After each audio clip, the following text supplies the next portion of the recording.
Watch for a small, consistent trickle or bead of water forming beneath the back of the toilet where the tank meets the bowl.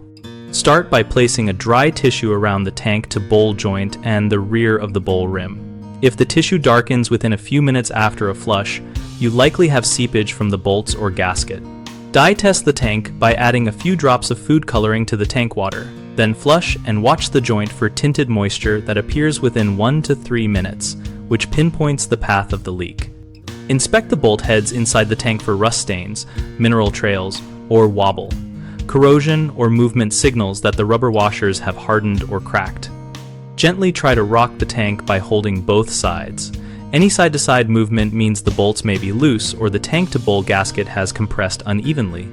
To tighten, use a small wrench from underneath and a screwdriver inside the tank, turning the nut 1/4 turn at a time on each side, alternating to keep even pressure, and stop as soon as resistance feels firm to avoid cracking the porcelain.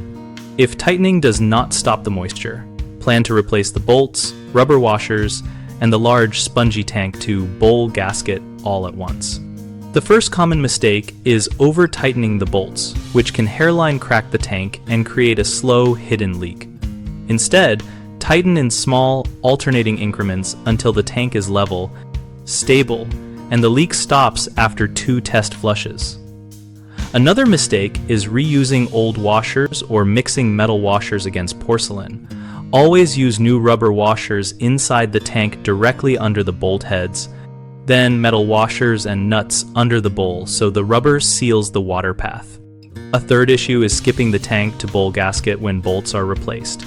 If you see any flattening, splits, or hard spots on that large donut gasket, replace it and align it carefully so it seats evenly when the tank is lowered. We built bighomeprojects.com to make it easy to find local plumbing pros for repairs like tank to bowl leaks, and to help contractors connect with nearby homeowners who need work. We also host a community where we share tips, troubleshoot problems together, and help each other make smarter home decisions.